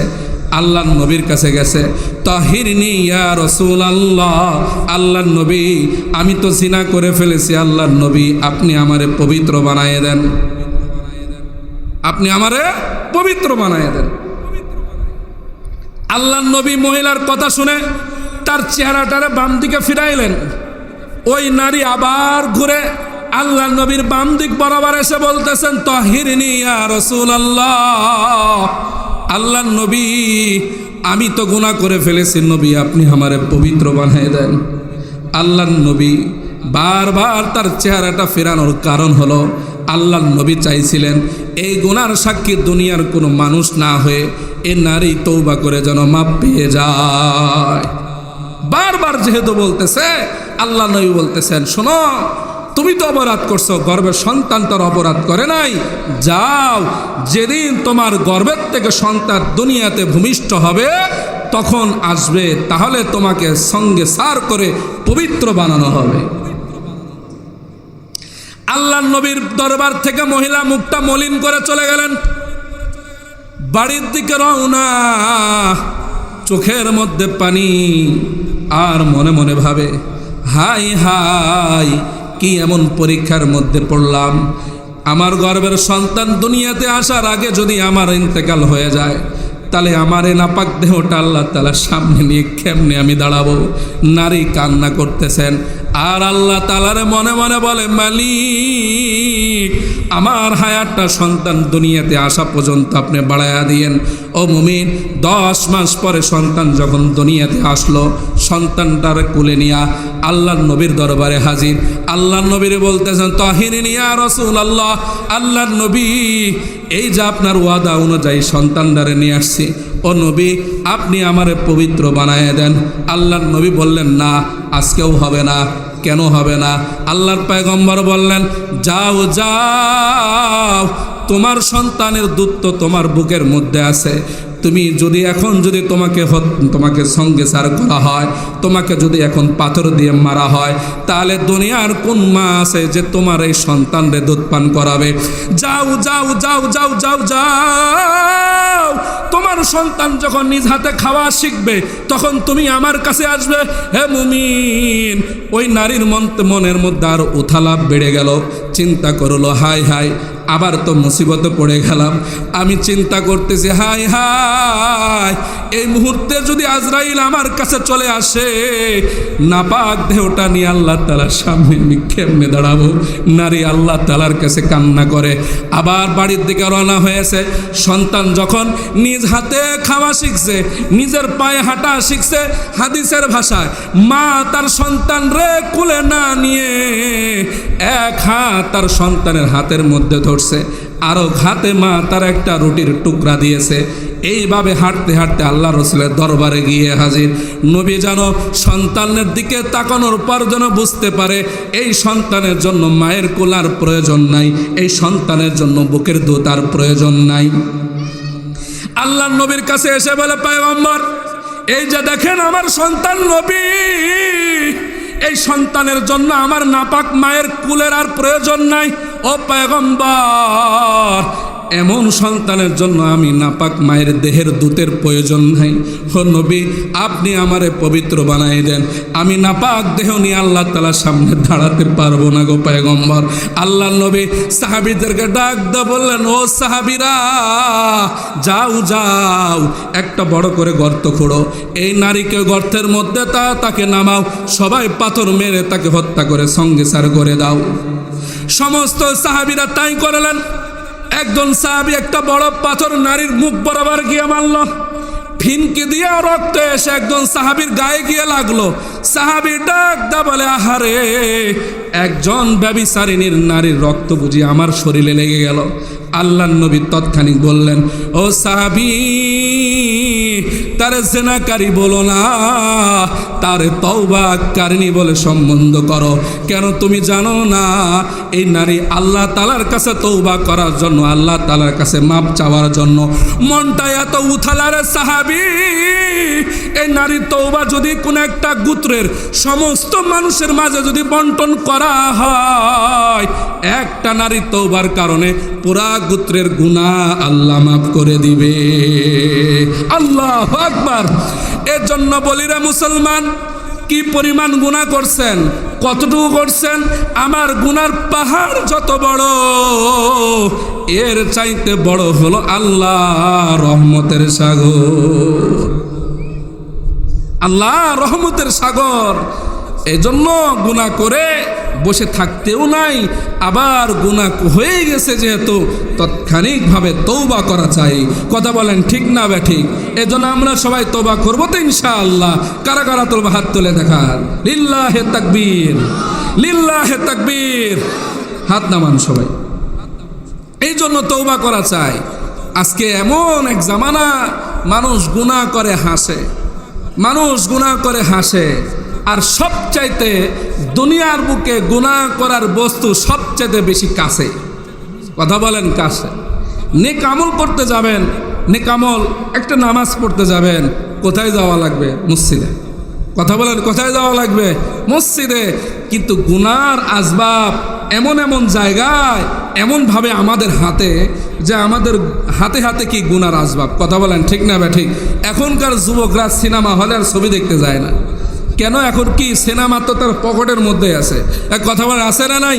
যেমনিভাবে গুনার আধিক্যটা বাড়ছে, ঠিক তেমনিভাবে দিনের কমতিটা বাড়ছে, আলেম ওলামাদের ইজ্জতও কমছে। কথা বলেন ঠিক না ঠিক? কেন? আগের এমন একটা সময় ছিল, এমন একটা জামানা ছিল, কি জামানা? তারা আলেম ওলামাদেরকে মোহাব্বত করত, আলেম ওলামাদেরকে ভালোবাসত, তাদের কাছে যাইতো দিন শিখতে, কোনো পরামর্শ নিতে। কিন্তু এখন আর যায়? কথা বলে এখন কি আর যায়? আচ্ছা একটা কথা বুঝেন, এখন কিসের আবাদ চলতেছে? ধরে নেন ধান, কি নেন? ধান। ধানের মনে করেন কারেন্ট পোকা লাগছে। কি পোকা লাগছে? কারেন্ট পোকা লাগছে। এই কারেন্ট পোকা তাড়ানোর জন্য কোন ওষুধ লাগবে? আপনারা বুঝিয়ে ইমাম সাহেবের কাছে যান, পরামর্শ নিতে। নাকি যান? বেটা থাকে বিদেশ। কই থাকে? বিদেশ থাকে। বিদেশ গিয়ে বহু টাকা কামাই করছে। কি করছে? বহু টাকা কামাই করছে। কি করবে? বড় বাড়ি করবে। এই বাড়িতে কি পরিমাণ রড, কি পরিমাণ সিমেন্ট লাগবে, এটার জন্য বুঝি মুফতি সাহেবের কাছে হিসাব নিতে যান? আর কথা বলেন না, যান নাকি? বাদ দেন, গেলেন না। জমির একটা ঝামেলার মধ্যে পড়ছেন, কি জমির আল ঠিক করতে পারেন না, এই জমি আমার মধ্যে আছে কিনা এটা মাপ হুজুর কি করে হয়, এই জন্য আপনার তসবিরটা নিয়ে এসে সুন্দর করে একটা আল্লাহ আল্লাহ বলে মাইপা দিবেন আমার জমিটা। ইমামের কাছে যান না আমিনের কাছে যান? তাও ইমামের কাছে যান না, তাও কোনো আলেমের কাছে যান না। কি বলেন, ঠিক না ঠিক? এখন আসেন, মামলা মুকদ্দমায় পড়ছেন, মামলা মুকদ্দমায় পড়ছেন, হুজুর আমার এই মামলা কি করে কি কাটসাট হয়ে যায়, এজন্য একটা পানি পড়া দেন। এজন্য কি হুজুরের কাছে পানি পড়া নিতে আসেন না কোনো উকিলের কাছে যান? কথা কার কাছে যান? আপনার বাড়ি বানাইলেন, ইঞ্জিনিয়ারের কাছে গেলেন, সঠিক জায়গায় গিয়েছেন, অসুস্থতার মধ্যে পড়ছেন, সিজার করা লাগবে, আমার কাছে নিশ্চয় আসবেন না সিজার করতে, আসবেন নাকি? কোথায় যাবেন? ভালো ডাক্তারের কাছে যাবেন। আপনার জমির সমস্যা, ভালো কোনো কীটনাশক দোকানের কাছে গেলেন। আপনার জমি সংক্রান্ত মামলা সংক্রান্ত আপনার সমস্যা জটিল, আপনি উকিলের কাছে গেলেন। দুনিয়ার প্রত্যেকটা কাজ যথাযথ জায়গায় গিয়েছেন, কিন্তু দিনের ব্যাপারে দিন বোঝার ক্ষেত্রে কোনো ব্যক্তি আলেম ওলামার কাছে আসে না, বরং তারা বলে আলেম ওলামার সাথে আমরা কম জানি। এটা বলে কি বলে না? কথা বলেন, বলে কি বলে না? তখন আর আলেম লাগে না। আলেম লাগে কখন? যখন বিয়ে করবে। আলেম লাগবে কখন? যখন জানাজা হবে। আলেম লাগবে কখন? যখন 40 ফয়তা খাওয়াবে। আর কথা বলেন ঠিক না ঠিক? তখন লাগে আলেম ওলামা। আর বাকি দিনের কোনো বিষয় আলেম ওলামা লাগে না। আর এমন কিছু জায়গায় এমন কিছু মুন্ডল পরামানিকেরা আছে, প্রতিনিয়ত শরীয়তের মাসালা এ মুন্ডলরাই দিচ্ছে। কথা বলেন ঠিক না ঠিক? তালাক হয়ে গেছে, বউ হারাম, একেবারে হারাম, এটা ফেরানোর কোনো সুরত নাই। থাকলো শরীয়তের কিছু বিধিবিধান, কিছু মাসলা আছে। এই মুন্ডলরা কি করে জানেন? এই পরামানিকেরা এই তোবা পড়লে হয়ে যায়। কি বলেন? তোবা পড়লে কি হয়ে যায়? সুন্দর করে তোবা পড়াই দিছে, টুপি একটা ওই মাথায় দিয়ে গরুর গোস্ত রান্না করে খাওয়াই দিছে, কি মীমাংসা হয়ে গেছে। এমন আছে না নাই? এমন কাজ শরীয়তের কোনো বিধিবিধান আলেম ওলামার কাছে, হক্কানি কোনো আলেমের কাছে, কোনো মুফতির কাছে শরীয়তের কোনো বিধানের মাসালা তাদের কাছ থেকে সঠিক সিদ্ধান্ত না নিয়ে আপনি যদি ভুলবশত কোনো একটা যদি ফতোয়া দেন, এটার খেসারত কিয়ামত পর্যন্ত গুনাহ, এই দায়ভার আপনাকেই নিতে হবে। কথা বলেন ঠিক না ঠিক? এজন্য আলেম ছাড়া কি কোনো কাম নাই। এখন আলেম ওলামার ইজ্জত নাই, কমে যাচ্ছে। কেমন কমে? দেখেন, এই যে মাহফিলের এই যে একটা অবস্থা, কি বলেন, এই যে একটা কি অবস্থা, এর চাইতে আরো 5 গুণ বেশি আমার জমার মসজিদে মুসল্লি থাকে আলহামদুলিল্লাহ। এই যে একটা অবস্থা, মনে খরা লাগছে। কথা বোঝার নাই? চৈত মাসের কি লাগিছে? খরা লাগিছে মাহফিলের প্যান্ডেলে। কেন? একটা কথা বলে যাই, আপনাদের ভালো লাগুক বা না লাগুক, আমি এলাকার সন্তান হিসাবে একটা কথা বলে যাই, আমাকে দাওয়াত দেওয়া উদ্দেশ্যের জন্য বলতেছি না। কেন? বক্তাদের রুচি নষ্ট, শ্রোতাদের রুচি নষ্ট। কথা বলেন ঠিক না ঠিক? রুচি নষ্ট। কেমন রুচি নষ্ট? আমাদের রুচি, আপনাদের রুচি নষ্ট কি? আপনারা ভাইরালের পিছনে দৌড়ান। কিসের পিছনে দৌড়ান? ভাইরালের পিছনে দৌড়ান। আর আমার রুচি নষ্ট কি? আমি ওয়াজ মাহফিলে আসলেই প্রথম আমার নিয়ত থাকে ঈমান আমলের না, আমার নিয়ত থাকে কি করে এটা চমকাবো, কি করে ভালো বয়ান করব, পরবর্তী বছরে এই জায়গায় কি করে আবার দাওয়াত পাবো। কথা বলেন ঠিক না ঠিক? এজন্য বক্তারও নিয়ত গলত, শ্রোতারও নিয়ত গলত। কথা বলেন ঠিক না ঠিক? শ্রোতারা কি নিয়ত গলত। এই জন্য মুহতারাম, এই জন্য মাহফিলকে কি করে আমাদের ঈমান আমল, আমাদের সমাজে, আমাদের পরিবারে, আমাদের ঘরে ঘরে আমাদের সন্তানরা কি করে আমলওয়ালা হয়, আমলের উপর কি করে তারাক্কি হয়, এটার জন্যই হলো তাফসিরুল কোরআন মাহফিল। এই কথা বলে ঠিক না ঠিক? এটার জন্য মাহফিল, এর জন্যই আমরা করি। এই জন্য মুহতারাম, এই মাহফিলকে কি করে সুন্দর করা যায়, কি করে ভালো করা যায়, একটু ফিকির করেন। কত জায়গায় গুনার জন্য টাকা নষ্ট করলাম, কি বলেন, করছি কি করি নাই? কত জায়গায় নাফরমানির জন্য টাকা কি ধুলিস্যাৎ করে দিলাম। কিন্তু দেখেন, আল্লাহ তাআলা একটা বারের জন্য আপনার মুখের থেকে খাবার কেড়ে নেয় নাই। গুনাহ করছেন বিধায় একটা বারের জন্য আপনার চোখের জ্যোতি কেড়ে নেয় নাই। একটা কামলা লিছেন 400 টাকা দিয়ে, ঠিকভাবে যদি কাম না করে, যদি কি কাম করছে, একটা কামলা যে পরিমাণ কাম করার দরকার তার সাথে এত কাম করছে, 2% কাম করছে, টাকা দিবেন? টাকা দিবেন? টাকা দিলেও আগে তাকে বকা দিবেন। কথা বলেন ঠিক না ঠিক? অপমান করবেন, অবদস্ত করবেন। কিন্তু আমার আল্লাহ তাআলা কত দয়াওয়ালা। আল্লাহ তাআলা ডাক দা বলে, বান্দারে যত তুমি গুনাহ করছো রে বান্দা, জিন্দেগিটারে গুনাহ করে করে নষ্ট করে ফেলছো। রাতে গুনাহ করছো, অন্ধকারে গুনাহ করছো, ঘরের ভিতরে কেউ দেখে নাই, কিন্তু আমি আল্লাহ তাআলা রব দেখেছি রে বান্দা। এ বান্দা দরজা লাগাইছো, জানালা লাগাইছো, কেউ দেখে নাই, কিন্তু আমি আল্লাহ এমন একটা ঘরের মধ্যেও আমি অক্সিজেন দিয়েছি, বাতাস দিয়েছি। আমি আল্লাহ তাআলা সেখানেও তোমারে পাকড়াও করি নাই। কিন্তু দেখেন আমার আল্লাহ কত বড় মায়াওয়ালা আল্লাহ। একটু চিন্তা করে দেখেন, একজন ব্যক্তির দাম্পত্য জীবনে সন্তান হয় না, কি হয় না বলেন? সন্তান হয় না।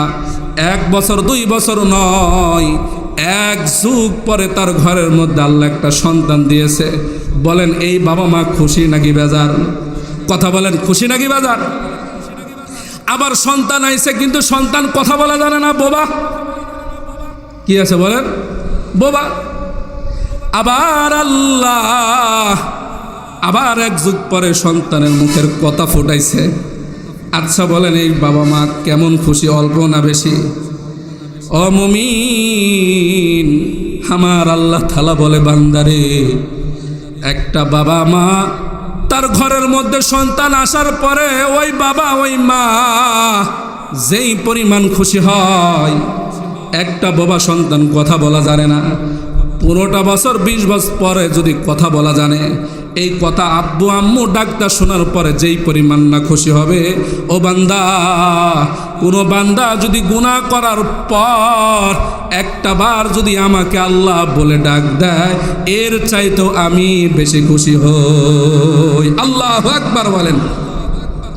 একজন বান্দা মূর্তি পূজক সারাটা জিন্দেগি সমান সমান সমান বলে ডাকে, ভুল বশত তার মুখ দ্বারা সমাদ বাইর হয়ে গেছে।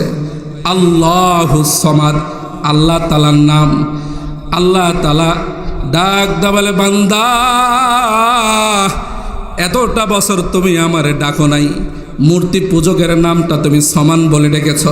ও বান্দা, যেহেতু ভুল বশত হলো আমার জবান দ্বারা বাইর হয়েছে, তোমার জবান দ্বারা, যাও যাও একটা বার তুমি ডাক দিলা, এ ডাকের বিনিময়ে তোমার জিন্দেগির গুনাহ মাফ করে দিলা।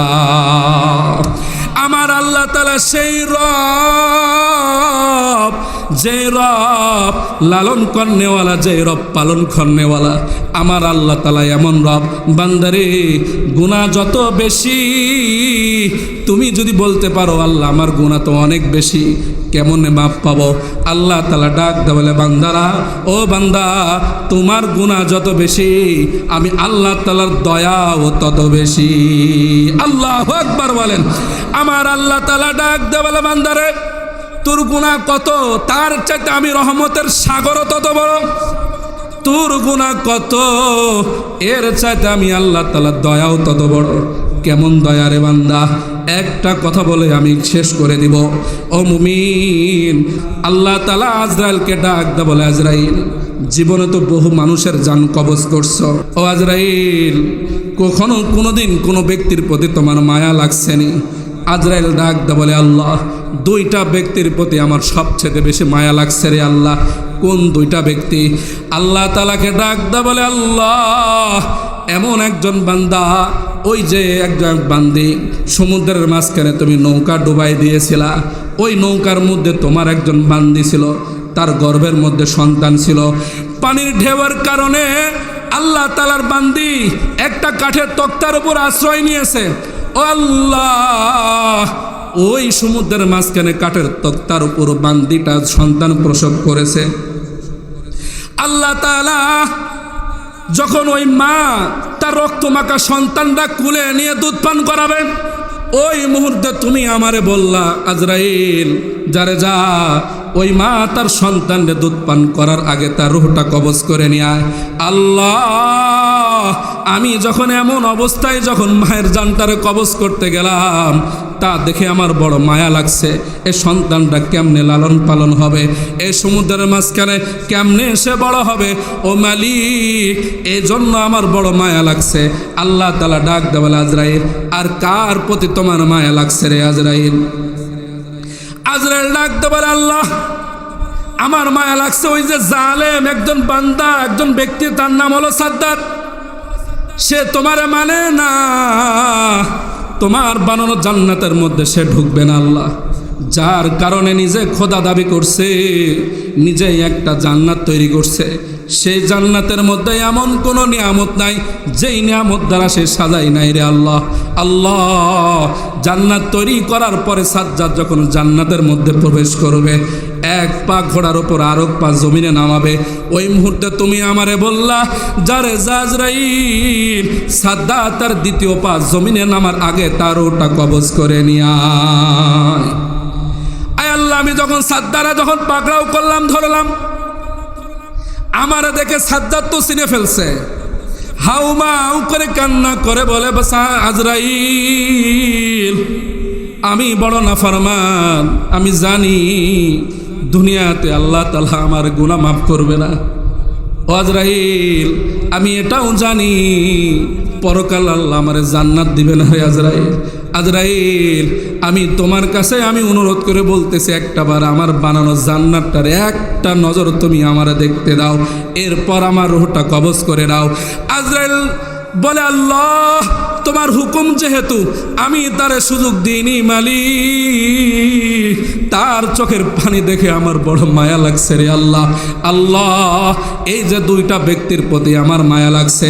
আল্লাহ তাআলা এবার আজরাইলের ডাক দেয়, বলে আজরাইল, এই সেই সাদ্দাত যারে আমি সমুদ্রের মাঝে কাঠের তক্তার উপর জন্ম দিয়েছিলাম, এই সেই সাদ্দাত আমি কুদরতি ঢেউে ঢেউে তারে নদীর পাশে গিয়ে দাঁড় করাইছি, বাঘিনীর দুধের দুধ দিয়ে আমি তারে লালন পালন করছি, কাঠুরিয়ার ঘর থেকে আমি তারে বাদশাহ বানাইছি। এই সেই সাদ্দাত সব কিছু দেওয়ার পরে যখন আমারে আল্লাহ বলে মানলো না, একটা নিজে জান্নাত তৈরি করলো, আমারে রব বলে স্বীকার করে না। ও আজরাইল, চোখের পানি ছেড়ে দিয়ে তোমারে যখন বারবার ভাই বলে ডাকতেছিল, আমি আল্লাহ কুদরতি নজর দিয়ে সাদ্দাতের চেহারার দিকে তাকাইছিলাম। আমি আল্লাহ এই জালেম সাদ্দাতের জিব্বার দিকে তাকাইছিলাম। তুমি তো ভাই ভাই বলার কারণে চোখের পানি ছেড়ে দিয়ে বারবার ভাই বলছে, আজরাইল, তুমি তো তারে ছাড় দাও নাই। ও আজরাইল, একটা বার যদি তোমারে ভাই না বলে যদি আমারে আল্লাহ বলে ডাক দিত, আমি আল্লাহ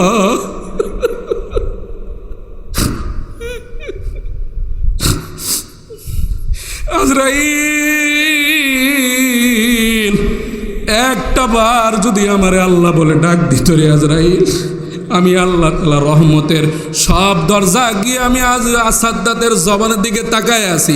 একবার যদি আমারে আল্লাহ বলে ডাক দিত, তার জিন্দেগির গুনাহ মাফ করে আমি আল্লাহ জান্নাত দিতাম। আল্লাহ তাআলা ডাক দে, বলে বান্দারে,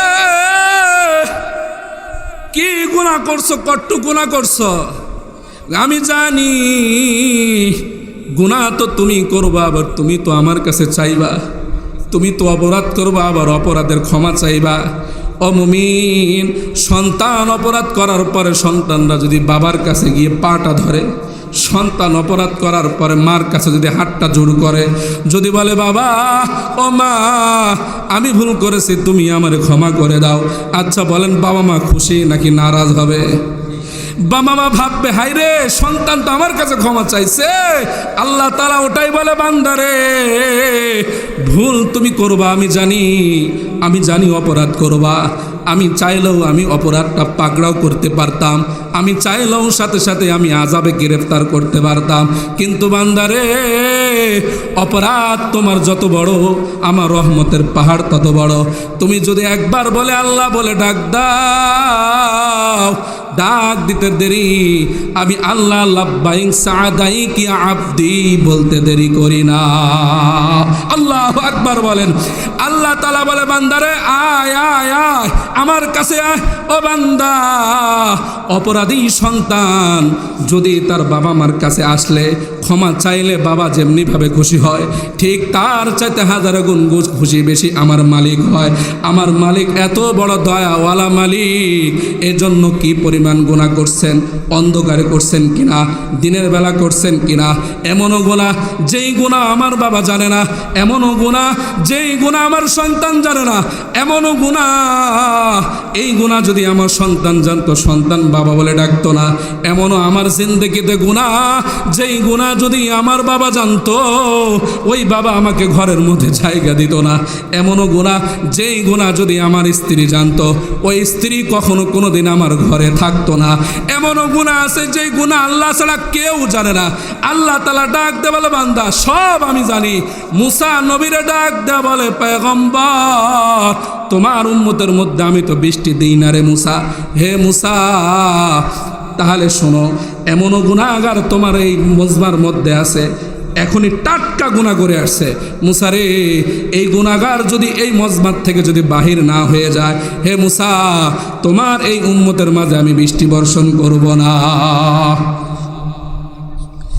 মুসা নবী উঁচা টিলা পাহাড়ের উপর বসে আছেন, তার উম্মতকে সম্বোধন করে বলে শোনো শোনো শোনো, এই মুহূর্তে একজন নাফরমান, আল্লাহ তাআলা নাফরমানি করে তুমি আসছো, আল্লাহ তাআলা ওহী নাজিল করেছে, এখনই যদি তুমি বাহির না হয়ে যাও আল্লাহ তাআলা বৃষ্টি বর্ষণ করবে না। গুনাহগার সে নিজে বুঝতে পারছে, চোখ টুটারে নিচে নামায় রাখছে, জমিনের দিকে চোখটা নামায় রাখছে, মাথাটা নওয়ায় আছে, মনে মনে আল্লাহ তাআলার বলতেছে আল্লাহরে বলতেছে মালিক এমন গুনাহ তুমি ছাড়া কেউ জানে না রে আল্লাহ। আয় আল্লাহ এত উম্মতের মাঝে নবীর মাঝে বুঝি আমার গুনাহটারে প্রকাশ করে দিবারে আল্লাহ। আয় আল্লাহ মনে মনে আমি তোমার কাছে তওবা করতেছি রে মালিক, আমার গুনাহটারে মাফ করে দাও। মুসা নবী এলান করার পরে তার উম্মতের মাঝে আসার আগেই আল্লাহ তাআলা ঝমঝম করে বৃষ্টি দান করছে, সুবহানাল্লাহ বলেন। আবার মুসা আল্লাহকে ডাক দে বলে আল্লাহ আমি কালিমুল্লাহ, তুমি আমার উম্মতের মাঝে কেন 2 নম্বর বানাই দিলা? আয় আল্লাহ মিথ্যাবাদী তো হয়ে গেলাম, তুমি না বললা এই মুহূর্তে যদি তোমার ওই গুনাহগার যদি বাহির না হয়ে যায় তুমি বৃষ্টি দেবা না। আবার কোনো মানুষ তো এখনো বাহির হয় নাই, তার আগেই তুমি বৃষ্টি আবার দিয়ে দিলা। আল্লাহ তাআলা ওহী দিয়ে বলে মুসা রে এমন এক বান্দা গোপনে আমারকে বলেছে, গোপনে তওবা করেছে, মনে মনে আল্লাহর কাছে বলেছে, তার সাথে আমার কথাবার্তা হয়ে গেছে রে মুসা। হে মুসা তার গুনাহ মাফ করে আমি রহমতের বৃষ্টি দান করেছি। সুবহানাল্লাহ বলেন। এজন্য কি গুনাহ? আল্লাহ বলে বান্দা কত গুনাহ আমি মাফ করে দেব, চা আমার কাছে, বল আমার কাছে, কিভাবে বলবি সেইভাবে বল, যেইভাবে চাবি সেইভাবে চা, শুয়ে থেকে হোক বসে থেকে হোক কন্দন করে হোক চলতে হোক বল, আমি আল্লাহ তোর গুনাহ মাফ করে দেব। সুবহানাল্লাহ বলেন।